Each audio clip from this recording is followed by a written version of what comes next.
kerjakan yang dimufakati. Yang mukhtalaf itu, yang ganggu-ganggu tanggung jawab kita di sisi Allah itu nggak usah dibicarakan. Itu nanti jadi akhirnya kita keluar dari yang kewajiban-kewajiban, akhirnya sibuk di dalam kepengurusan sampai iman dan amal kita tuh nggak jelas. Sibuk nanggapi sunabi lah. Akhirnya nggak jadi dakwah, jadi wartawan gitu. Tengkar-tengkar kan ini sebenarnya untuk wiritan sudah berapa banyak potensi menjadi wali. Untuk ya kafi ya ghani ya fatah rozak berapa banyak duit yang akan datang. Gitu loh. Jadi kita arahkan potensi kita itu untuk kewajibannya itu, jangan untuk bicara urusan ikhtilaf. Maka kita saling mengingatkan antar alumni itu untuk fokus. Dengan yakin tidak akan kerja agama itu bisa dihentikan oleh siapapun. Tempat ini menolak, dunia itu luas. Negara ini menolak, dunia itu luas. Pemilik dunia dan pemilik langit itu siapa? Lillahi ma fis samawati wa ma fil ardh. Enggak ada Gusti Allah kabeh kok. Enggak usah gubris orang-orang yang terlalu kegedean rumangsa menguasai dunia. Enggak ada. Dunia itu semuanya sama, makhluknya Allah. Nek ngono katanya penak kan ya. Memahami itu penak. Dibedakan. Terus selepas para anbiya yang terbaik ngurus agama itu siapa? Khulafaur Rasyidun. 2 mertua Nabi, 2 menantu Nabi. Diteruskan salah satu cucu Nabi yaitu Sayyidina Hasan. Selepas Sayyidina Hasan, ini kita ngomong yang struktur pemerintah, belum lagi pribadi-pribadi yang ngurus ya. Itu Ibnu Abbas punya majelis, Ibnu Mas'ud punya majelis dan seterusnya kan. Itu beda lagi. Ini kita ngomong yang kaitan dengan struktur pengaturan kantor. Khulafaur Rasyidun, walaupun beliau-beliaunya memang dimufakati ya ngurus kantornya, ya ngurus agamanya. Tapi selepas Khulafaur Rasyidun itu pengaturan itu terpisah katanya. Yang ngurus agama dan yang ngurus pemerintahan berpisah. Yang punya derajat lagi kuat ngurus agama, yang ngurus pemerintah itu mungkin yang sempurna Imam Mahdi aja di akhir zaman. Setelah itu pisah. Yang ngurus pemerintahannya Sayyidina Muawiyah, yang ngurus agamanya mursyidnya itu Sayyidina Hasan. Terus begitu. Terus. Yang ngurus pemerintah Muhammad Al-Fatih, yang ngurus agamanya Syekh Samsuddin. Terus. Kerjasama, tidak satu orang.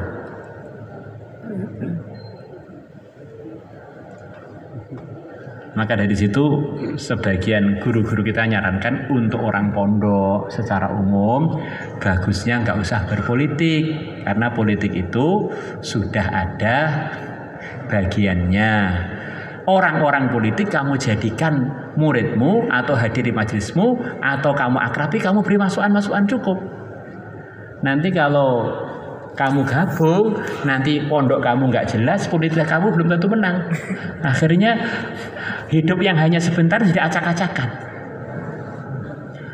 Karena derajat kita itu ya bukan derajatnya para Khulafaur Rasyidun, jelas enggak ya. Bani Umayyah sebenarnya juga enggak, Bani Abbasiyah enggak juga.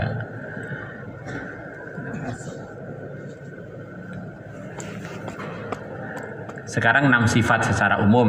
Ini walaupun ini rangkuman dari saya Ilyas, ini persatunya kan antara umat itu kan tidak ada ikhtilaf kan?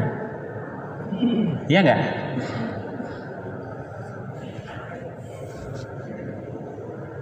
Ada ikhtilaf urusan sifat pertama, ada enggak ikhtilaf? Coba kalau kita bicara sifat pertama terus kira-kira ada enggak yang nyangkal kita? Enggak ada kan? Urusan sholat. Kalau kita yang bicarakan sholat, ada enggak yang nolak kita? Enggak ada. Tapi kalau rutunya ke masjid mana, nanti sudah mulai tengkar. Karena itu sudah keluar dari pembahasan aslinya, dari pokok. Jadi akhirnya sudah urusan penataan dan urusan penempatan. Terus kemudian ilmu ma'adzikir, pentingan ilmu ma'adzikir, siapa yang ada ikhtilaf? Nanti kalau sudah urusan mondoknya di mana, gurunya siapa, ini sudah bisa ikhtilaf. Urusan akhlak, ikramul muslimin, siapa sih nggak mau diikram ya? Senang semua ikramul muslimin. Kemarin pada waktu Syekh Usman yang pernah mengajar kami tafsir itu ke sini, beliau bilang sekarang dipraktekkan di Pakistan Ini ngomong sedikit, ngomong ikhtilaf tadi sebetulnya nggak pengen ngomong karena memang sudah suasana itu ada ikhtilaf ya. Terpaksa ini ya kecipratan. Ya, tapi saya potong yang kira-kira ada manfaatnya untuk majelis ini. Ya. Kan jangan ngajak omong saya sama Pak Tata. Beliau ini yang termasuk soft awalnya tim Nizamuddin wabil khusus untuk bayan di negeri Arab. Hampir semua yang bayan termasuk penanggung jawab utamanya beliau. Di Madinah punya madrasah mulai kelas 1 sampai daurah ya. Ceramah di Ummul Qura, Jamaah Islamnya, ceramah di masjidnya Said Muhammad Al-Maliki waktu beliau masih hidup yang ceramah. Saya Osman ngebayang-gambarnya dia. Kemudian kemarin tuh di Saudi ada aturan semua masih dakwah 4 tahun yang lalu kurang lebih semuanya dikeluarkan dari Saudi, nggak boleh tinggal Saudi. Akhirnya ganti yang baru. Ya biasa kerajaan dianggap gerakannya kurang aman bagi pemerintah, bagaimana semuanya dikeluarkan. Sampai 10 tahun gimana nanti baru bisa lagi balik ke Madinah. Jadi blogger nggak bisa masuk Saudi. Beliau dan Syekh Faruk terus cerita bahwa dengan beliau penanggung jawab ring utama buat markas-markas Nizamuddin di Pakistan. Akhirnya ya Pakistan ini yang mendominasi kan Rewin. Jamaah yang diusir dan dipukul banyaknya pol yang itu. Akhirnya ada komando dari Syekh Sa'ad. Kalau ada jamaah sama-sama Nizamuddinnya di ikram seperti teman. Tapi kalau beda jamaah Rewin datang harus diikram seperti raja. Akhirnya kalau sama-sama Nizamuddinnya ya diikram sedengan-sedengan aja. Itu kalau jamaahnya itu jamaah dari Rewin, wis apa yang punya panggang apa-apa pun. Akhirnya penolakan tuh hampir hilang sekarang. Tengkar tuh hampir hilang. Kalau kita ngomong ikut arahan, sebetulnya kan arahan begitu itu, bukan saling tolak aslinya kan, saling ikram. Wong namanya aja mudzakarahnya ikramul muslimin kok. Berarti kan ini jamaah tabligh setengah nggak jamaah tabligh. Karena 6 sifatnya dikurangi.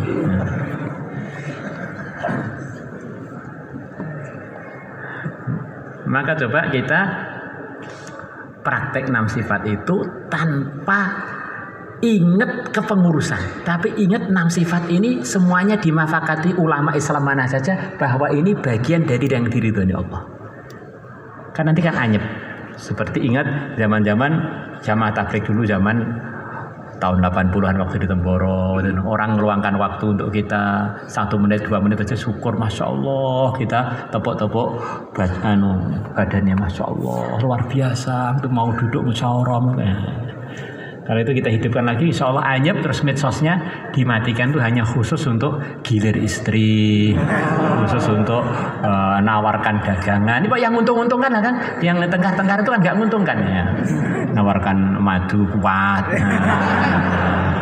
nawarkan madu kelanceng, nawarkan prata, ini Miftah ini prata, dilpasan prata, nawarkan pecel, nawarkan jubah al-kuba. Ini jubah saya apa ini? Al-kuba apa ini? Ini dia santri apa untuk promosi atau gimana? Ini ternyata yang hadiah yang punya. Ya. Ringkasnya kita ini hidup hanya sekali, dan yang sekali sudah banyak kelewat. Kita pengen semuanya menguntungkan akhirat dan dunia kita. Nanti kalau pembicaraan kita ini anyep, pembicaraan kita ini murni seperti dulu ikut usul-usul dakwah, nanti jamaah tabligh itu insya Allah akan kondusif lagi bertahap-tahap. Atau minimalnya kalau memang belum kondusif karena yang di atas pun masih panas banget kan. Kalau kita hadir di musyawarah itu masih target memang masih panas banget. Karena memang ujiannya itu antara yang ikhtilaf itu, ujiannya itu bukan ini saya sebetulnya nggak pengen neliti, tapi dengar itu begitu itu, dengar dari ikhtilaf itu kesimpulannya bukan mengarah cari titik temu, tapi saling menghapus. Nah siapa yang mau dihapus di dunia itu? Pokoknya kamu harus hilang, yang ada hanya saya. Intinya tingkatan ikhtilaf di zaman tabi'in tingkatan begitu. Yang namanya yang dari pusat atau dari setengah pusat atau dari cabang atau dari sampai kampung, termasuk kampung Teboro mungkin ini. Jadi arahnya bukan titik temu, arahnya pengen saling menghapus. Yang boleh ngatur hanya saya, yang boleh ngatur hanya saya. Nah kalau ini diteruskan kan kita nggak jadi kerja. Yang ada hanya ngomong gesek-gesekan, terus akhirnya nggak ada peningkatan. Sepakat kan? Kurangi medsosnya insya Allah. Kemarin ada yang usul gimana kalau buat istimak yang besar seperti istimak Tungge di Nusantara ini kita dapat. Ya kita ini sebagai hamba Allah yang akan dihisab itu menurut saya belum perlu. Karena setiap satu kelompok itu yang sedang ikhtilaf membesarkan satu pertemuan, itu otomatis memanaskan pihak kelompok yang lain. Maka pertemuan besar kita itu mengandung juga perpecahan umat. Tapi coba kalau kita ini yang ditekankan tuh menyebarnya usaha, kan enak. Iki lepas musyawarah ini gerak makomi, ngajinya yang benar, geraknya yang hikmah, nanti kan berkembang. Tapi kalau yang diomongin mana yang benar sebetulnya begini, kronologinya begini. Terus kalau begitu itu akhirnya yang muter itu adalah ikhtilafnya, bukan yang muter gerakannya. Yang muter itu hanya apa itu? Ya bau mulutnya itu kemana-mana kayak gitu. Kita pengen lebih profesional di dalam ngelola itu. Jadi yang nggak untung-untung itu kita gunakan wiridan, kita gunakan untuk cari rezeki yang halal, gunakan untuk mutolaah, gunakan untuk melancarkan bahasa Arab. Kalau perlu belajar bahasa Urdu atau apa, biar ada peningkatan lah. Itu paman yang saya ulang tuh yang lain yang baru-baru yang bermanfaat itu kan masya Allah. Saya sudah jadi tambah alim. Waktu yang saya nulis di medsos panas-panasan geruduk siapa itu kalau saya gunakan itu untuk bareng-bareng khataman Quran, bareng-bareng khataman hifzi, lebih positif kan? Bareng-bareng nih teman punya hajat mau buat toko baru, ayo digeruduk, bacakan apa itu Rabbani ke Jamaah laris. Ya kalau laris ada kuisnya, usahain berapa? Ada hadiahnya, lebih enak begitu itu.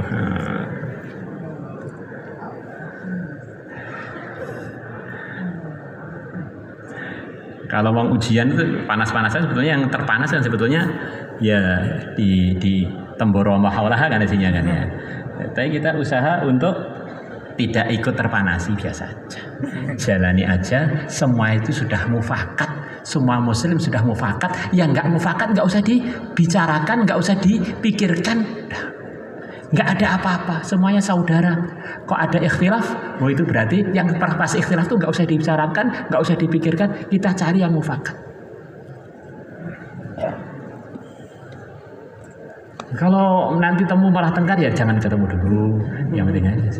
Jadi kita usaha sedingin mungkin di dalam memikirkan kebaikan-kebaikan. Siap? Insya Allah.